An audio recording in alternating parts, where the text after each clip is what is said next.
Bueno, pues ahí en el reto de educar. Hoy vamos a tener a Pedro García Aguado con nosotros y a José Feliciano para hablarnos exactamente de cómo son las pautas para poder dar una mejor educación. Aquí es un tema que, madre mía. Educar. Simplemente diciendo educar ya podemos hablar largo y tendido. Cómo ha ido cambiando la manera de educar. Lo que antes estaba bien ahora estaba mal y lo que ahora está bien, ¿qué ocurrirá dentro de un tiempo? Lo tendremos que ver. Es de lo que hoy se ha hablado en Valladolid y por ello tenemos a José Feliciano, Pedro Aguado. Muy buenas, gracias por estar con nosotros esta noche. Y empezaba diciendo esto, educar, ¿no? Porque es muy complejo y sobre todo, ¿dónde está el acierto? No hay, como las personas son todas diferentes, tampoco sabes dar con la tecla, entiendo, a la hora de educar, pero sí que es verdad que hay unas pautas que si se siguen prácticamente nos llevan al éxito, ¿no? Sí. Pedro. Lo primero de todo, leerse los efectos secundarios antes de tener hijos, saber que es una responsabilidad. Y sí que es cierto que lo que antes servía ahora no vale, y aunque hay cosas que se pueden rescatar de cómo nos educaron, que pueden servir para este mundo, quizá estamos educando a nuestros hijos de una manera para un mundo que ya no existe. Entonces hay que tener muy claro una serie de pautas que nosotros hemos hablado hoy en la conferencia. José Feliciano, colaborador habitual de aquí de la Casa del 8 Valladolid. José, ¿qué hemos vivido hoy en Valladolid? Bueno, pues hemos vivido una jornada que no sé si estamos cansados porque desde las 8:30 de la mañana que ya empezamos un poco con una reunión con empresarios, una ponencia de emprendimiento, de dirección, de un poco enfocar la cabeza de la mentalidad. Luego rueda de prensa con la concejala Irene Carvajal en el ayuntamiento. Hemos ido a comer muy bien, como se come en Valladolid, y bueno, medios, radio, hemos estado en la radio también aquí con nuestros compañeros de radio, y ahora luego por la tarde pues hemos estado en el patio herreriano pues con 130 personas, 130 almas que venían con esa inquietud siempre de qué podemos hacer, darnos un poco de luz, que es una gran responsabilidad para las personas que hablamos en público y de estos temas, porque claro, son referencia y les vas a marcar unos ítems que ellos van a tener en cuenta. Esto es, la verdad que este tipo de ideas, de planteamientos, ayuda mucho a las familias, ¿no? Porque a veces el estar perdidos crea frustración, esa frustración se contagia, se lleva a los más pequeños y al final se hace bola y se convierte eso en un problema difícilmente muchas veces solucionable, ¿no? Pero hablemos exactamente de lo que habéis hecho esta tarde. Educar es cuestión de los padres, de la familia en general, de los tíos, de los abuelos. Esto debería ser responsabilidad de padres y madres. Lo que pasa es que los niños pasan mucho tiempo con los abuelos. Entonces, José y yo somos partidarios más de que los abuelos malcríen, disfruten de sus nietos y los padres realmente asuman la responsabilidad y sobre todo con ese sentido común, esa comprensión y que cada etapa necesita de un acompañamiento diferente. Pedro, ¿cuál es el mayor error que te encuentras en los padres de hoy en día? La sobreprotección.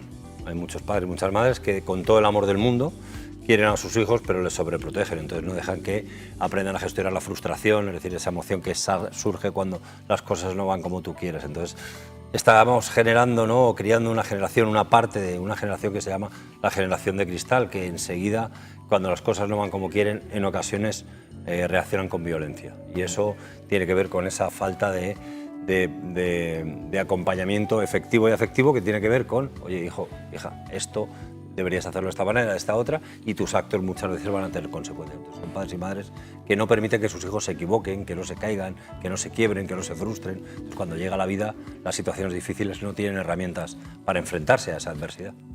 Cuando les dices que para que tengan éxito en esa educación tienen que hacer otro tipo de comportamientos y ese tipo de comportamientos evidentemente a ellos les crea no sé, inseguridad o les crea que no están educándoles como consideran, ¿cómo consigues llevártelos a tu terreno? ¿Cómo consigues llevártelos a que entiendan lo que les estás diciendo? Mira, José trabaja mucho desde el coaching también y primero que tanto padre como madre entiendan desde qué emoción están educando. Y últimamente se educa mucho desde el miedo, desde la culpa, porque desde el miedo, pues porque se tiene mucho miedo a que les ocurran cosas.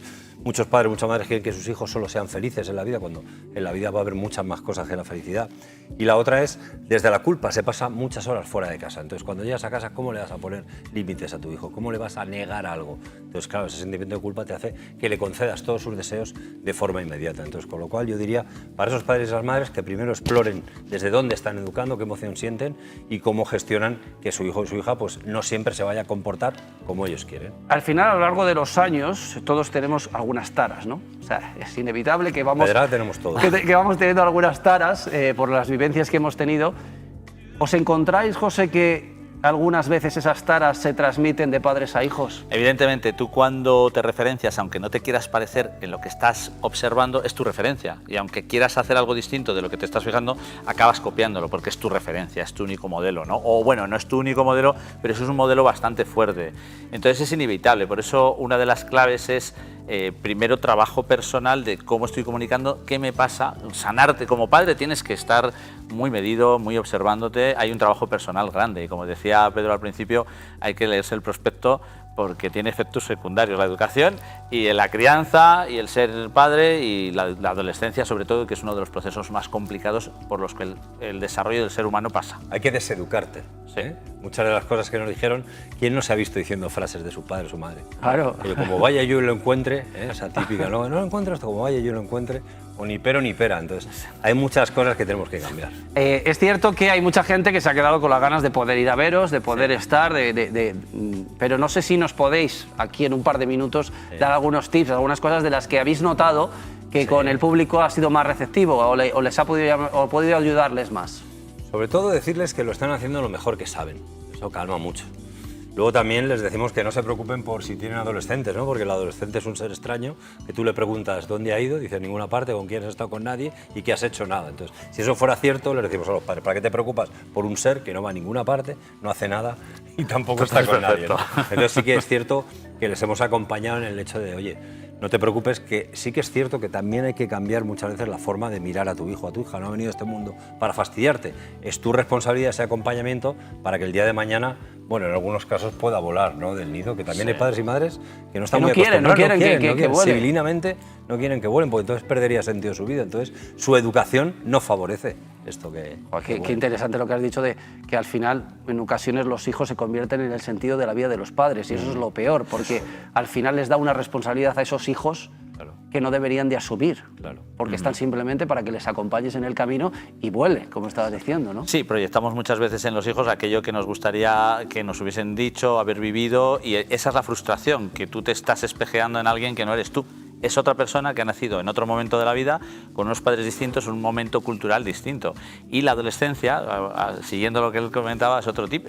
Yo lo digo que es un trastorno temporal negacionista de la personalidad, porque niegan todo, es transitorio, se pasa, la adolescencia se pasa, y no deja de ser una especie de trastorno, ¿no? O sea que los trastornos lo bueno que tienen es que se pueden pasar porque con el tiempo y el aprendizaje y la madurez van a desaparecer.